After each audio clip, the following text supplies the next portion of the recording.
Hello, pole nerd, and welcome to Science of Slink, the evidence-based pole podcast. I'm Dr. Rosie Boa, research doctor, not medical doctor, just to be clear. And today I want to talk about something that comes up all the time when I'm talking to home polers, and that is the challenge of staying motivated to keep showing up, to keep up with your home pole practice.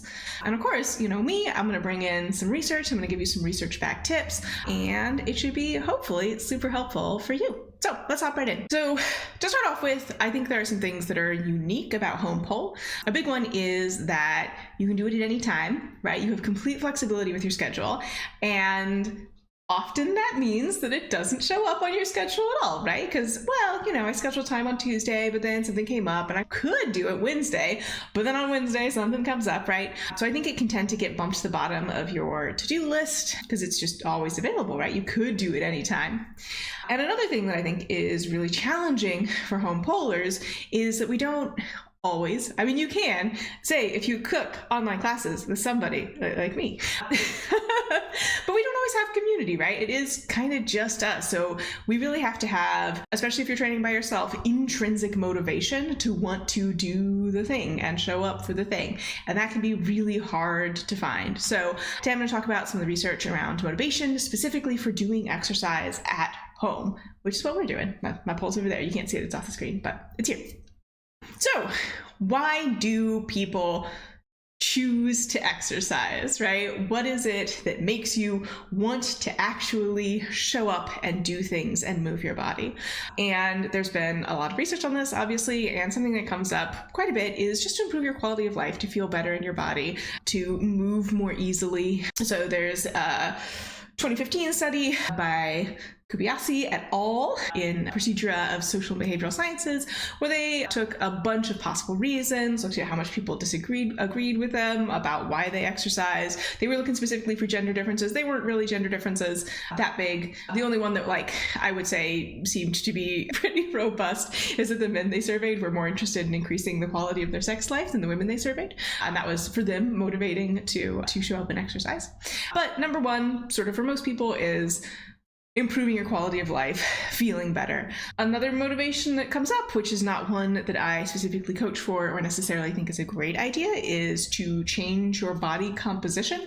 We can talk about that in another episode. There's actually one where we talked with a dietitian called Fat Liberation, something, but we talk a little bit more about why I don't think that is personally a great reason to come into exercise.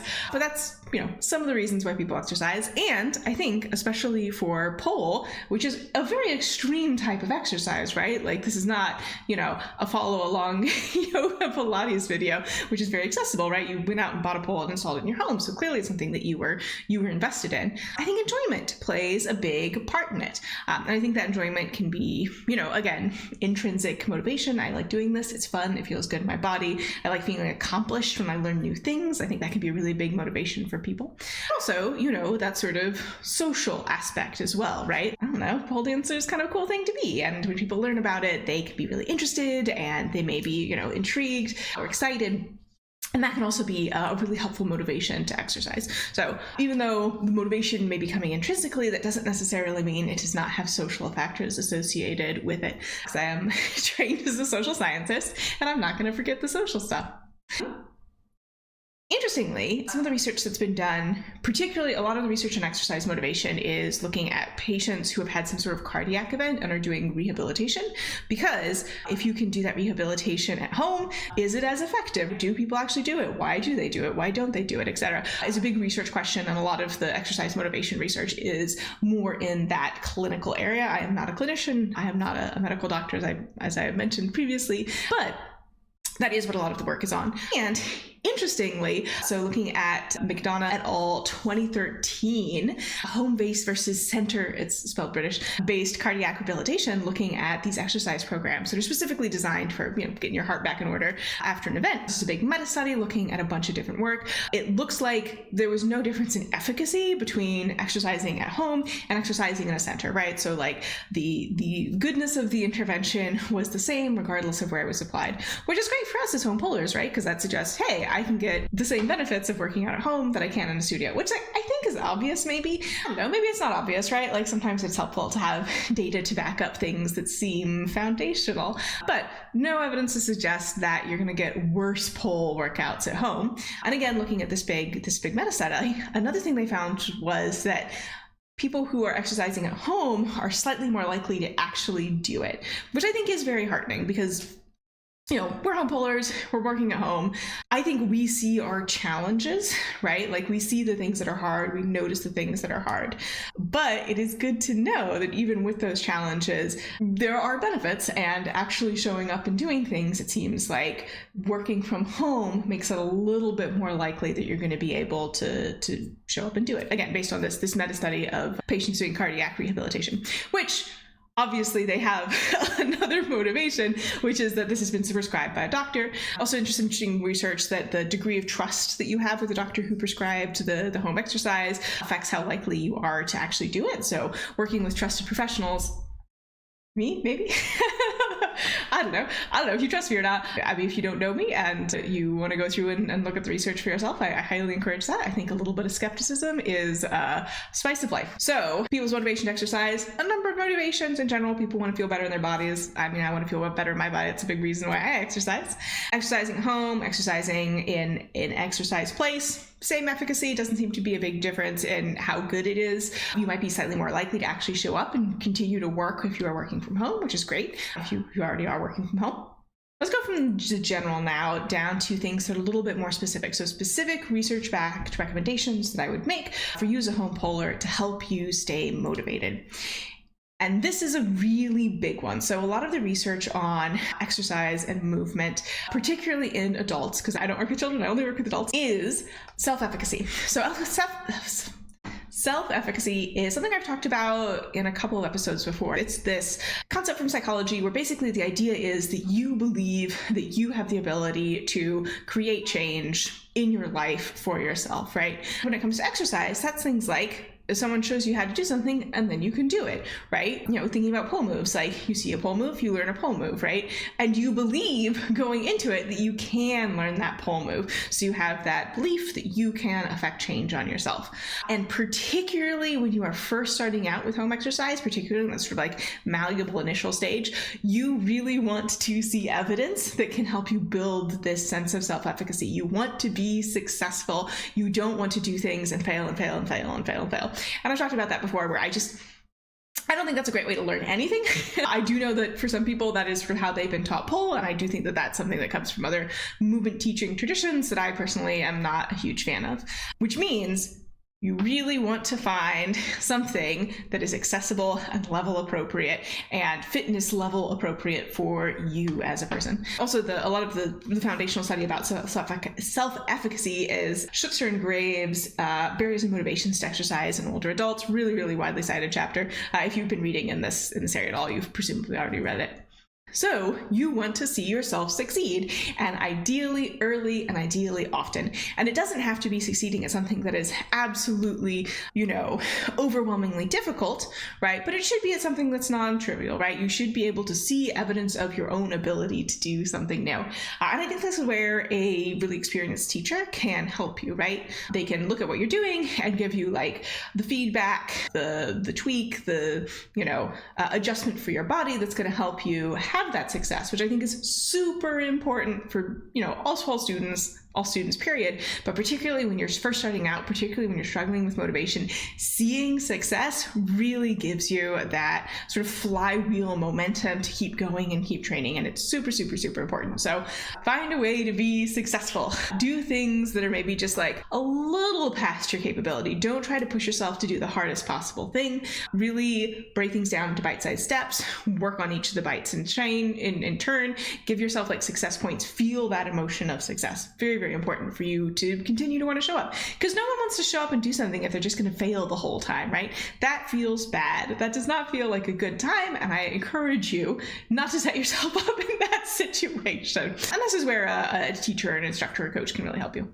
Another thing, and this is interesting, this is something that seems to change over the lifespan, is whether or not you find a social aspect motivating. So I talked earlier about how there's like this intrinsic facet, I guess. And then you also have this external social facet. And particularly for younger exercisers, and here I'm sort of summarizing Selling Poll et al. 2019, me time or we time, age differences in motivation for exercise in the gerontologist. So again, looking at aging and exercise. What they found was that younger exercisers were really motivated by specific instrumental fitness goals, right? Like, I want to work out to hit a PR. I want to learn a specific pole movement. I want to, climb. I want to do something specific with my body, and that's why I'm exercising. And that's why I'm making time to work out. Whereas older adults were much more likely to want to exercise to have social interactions with people. They were more likely to want to exercise for the enjoyment of the movement itself, right? Like, because it felt good to do. And this seems to be something, again, that looks like it changes over the lifespan. So, especially if you started polling a while ago and you had like lots of like, I want to learn move XYZ, sort of like, I always talk about like sports anime kind of style, like, I'm going to master all these moves. And you're finding that that's no longer motivating. It may be helpful to reframe your motivation and reframe how you are approaching exercise to instead focus on pole moves that feel good, right? Movement that feels good, taking care of your body, spending time in community with people, right? Especially as a home poler, online classes, I think, are a really great way to do that. There's lots of ways to do them now. There's lots of different online studios. I mean, there's mine, of course, but you have other options, especially if, my style just like doesn't work for you as a teacher, or you enjoy choreography. Like, I don't teach choreography. So, maybe you're looking for somebody else to work with, but you have a lot of options. And I think particularly as you get older, having that social component, having some sort of live class where you can meet other people and develop those relationships is really, really important to actually continuing to stay motivated as you age. And also just realize that, like, as your life situation changes, as your motivations change, you are going, like, your larger life motivations change. What makes you want to keep showing up to pole is also going to change. And that's normal, right? And absolutely take time to pause and reevaluate as needed. Speaking of the social component, this study, I thought, this is probably my favorite of all the ones we're talking about today. So this is Isa et al. 2016, Effect of Motivation by Instagram, in scare quotes, on adherence to physical activity among female college students. So again, looking at slightly younger folks here in Biomed Research International. And what they did was they were looking at exercise adherence for, again, college women. And they split them into the group of people who had Instagram and the group of people who didn't have Instagram. And what they found was that having an Instagram account was associated with more exercise, right? They gave everybody like the same program to do, but actually like sticking with the program and doing it more. And I think there's a lot to be said about social media. It was actually one of my research topics at one point in time. I think that sometimes the motivations to exercise that come out of social media, especially considering that we were just talking about how younger movers are more likely to have instrumental goals, perhaps about making their body look a certain way. Again, I don't think that that is a healthy goal for you to create movement and ease in your body long term. I don't recommend it. As a personal trainer, that's not something that I help people with. I'm not going to help you change your body composition. But even if perhaps the underlying causes of the greater, ability to keep showing up and do exercises weren't necessarily ones that I'd be delighted by, I do think that the fact that social media and having that relationship with people online is associated with actually doing the thing more is potentially useful for us as polers, right? Because if you're not on Instagram, there's a lot of pole dancers on Instagram. I recently joined Blue Sky for the studio, and there are very few pole dancers on Blue Sky, right? So just as an example, I'm interested in social media network where there just aren't as many of us. There's also quite a few on TikTok. I'm not super active on TikTok, but the studio does have one. So if you want to follow us on TikTok, feel free. So the effect of social media, of having that sense of being in community, of being able to see other people's movement and be inspired by it. There's some beautiful freestylers on Instagram that I am deeply, deeply inspired by. And I love whenever I see their videos come across my feed because I'm like, so pretty, right? Or just like interesting or visceral and just like draws me in and makes me want to move. That I find really motivating, right? When I see somebody have a dance and I'm like, oh, that looks like it feels amazing. It's like, I want to feel amazing. I want to make time to dance. I want to get a little dancey dance on my calendar. So having that community, that inspiration, potentially that support, hopefully Instagram is a positive place for you. And if it's not, block button still exists there, so I recommend you use it. And having that sense of community, having that sense of being with other people, of not being alone, especially if you are training at home where you're physically alone, I think can be really, really motivating. And again, research suggests having an Instagram account, having that sort of social media interaction seems to be associated with exercising more. I think there's a little bit more there than just like, obviously they weren't looking specifically at pole dancers, and I think there's a little bit more there than just necessarily the existence of social media. And I think that some of the underlying ideology of that relationship may not be something that I am delighted by or would espouse, but having that sense of community is, especially for older folks, definitely associated with more motivation to actually show up and do the dang thing. So it might not hurt, is where I'm coming down on that. Some research-backed tips. Your motivation and what motivates you is probably going to change as you age. When you're a little bit younger, it's probably going to be more like, I want to learn this trick. As you're a little bit older, it's probably going to be more like, I want to move to feel good, I want to hang out with people, I want to make friends. Notice if this change is happening to you. And I'm not going to say it's necessarily going to happen to everyone, but it does seem to be sort of a general trend. So especially if you're a little bit older, adding that social component. Focusing on learning things that are available to you. So if you've heard me talk about the pyramid of pull, right, the bottom layer is capacity, your physical capacity to do things. So once you are strong enough to do X, then starting to work on X rather than trying to work on X, even though you're not strong enough, because you're just going to fail and fail and fail and fail until you build that strength. And I would always prefer you build strength off the pole using targeted exercises to help support your own pole movement. It's just a little bit more efficient, and I would rather you are not trying to build strength and do your motor learning at the same time. That's my preference.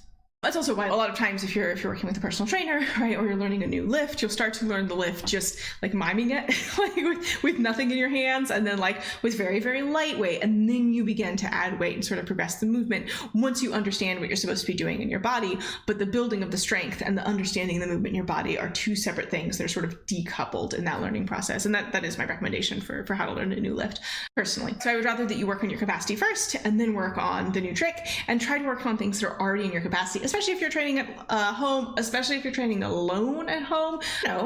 Be a compassionate observer of yourself and your movement and what your capacity is. Know that it's going to vary from day to day, and don't try to do the hardest possible thing that you feel like maybe you could do. Maybe take a step back, and if something is really challenging for you, and it's challenging for you for strength reason, for flexibility reason, for balance reason, working on that fitness component off the pole and then bringing it on the pole once you've made sufficient gains there. So that's my recommendation.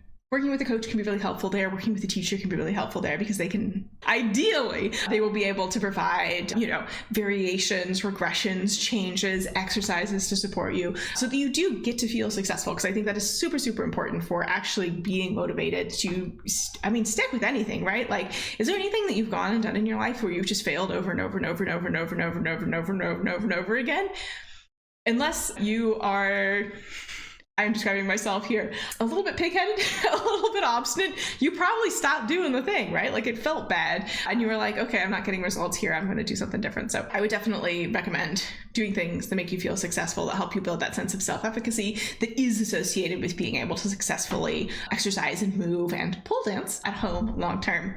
And then finally, having that online social media component, right? Like, whether that's on Instagram or TikTok, or I know some folks like Facebook, but having that way to connect with people, to get inspiration, resources, support, I think can be really, really helpful. I mean, certainly it's a way that I interact with a lot of the pole community, because I don't do pole classes in person these days. So those are my recommendations, some things that you can take to help you build motivation in your home pole.